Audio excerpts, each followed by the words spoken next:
Bitcoin is supposed to be anonymous. Its creator vanished without a trace, with no face, no voice, and no motive. But what if that wasn't to protect the freedom we thought Bitcoin was actually built for? What if it was to protect someone specifically? I want to walk you through a theory that sounds insane at first, but once the pieces are laid out, it becomes very hard to unsee. Bitcoin appears in 2008, released into the world by Satoshi Nakamoto, a name that has never been tied to a real human being, with no leaks, no IP trail, no financial movement from early wallets. So that alone is strange, but here's what's stranger. Whoever Satoshi was, they understood cryptography, monetary systems, game theory, and international finance at a level usually reserved for state actors or financial elites. So this wasn't just your basement coder. And get this, the time window I don't hear many talking about. Bitcoin launches right after the 2008 financial collapse, the single greatest exposure of corruption in modern banking history. Now zoom out, who thrived in that exact era?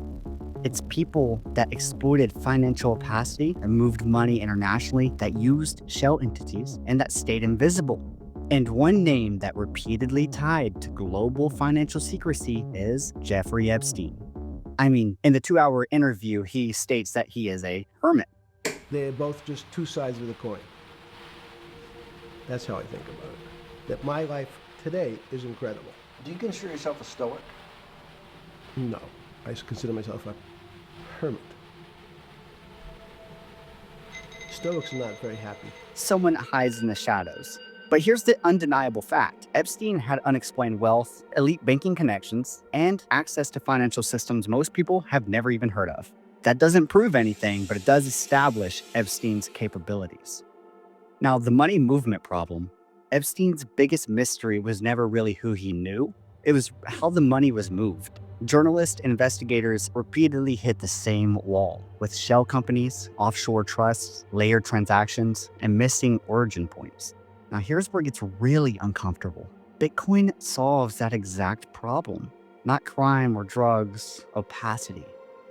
A monetary system outside governments, outside banks, and outside jurisdiction. And once released, the creator never touches it again. That's not showing some kind of greed behavior. That's like a containment behavior, someone that is a hermit. And the silence pattern. When powerful people are exposed, they usually deny, deflect, and counterattack. Satoshi did none of that. They vanished, gone.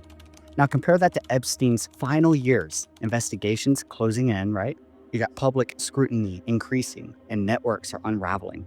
Bitcoin, by that point, was already unstoppable. There was no off switch, no creator to subpoena, no owner to arrest. It was just code. There is no document, no witness, or no cryptographic proof tying Jeffrey Epstein to Bitcoin. Here's why this theory persists. It explains things others don't. Why Satoshi never cashed out, why the identity was perfectly erased, why Bitcoin emerged exactly when financial trust collapsed, and why no intelligence agencies has ever credibly claimed authorship. Bitcoin may have been created to free humanity, or it may have been created to free one person. And maybe the scariest part isn't that we don't know who Satoshi was, it's that we'll never know who Satoshi was.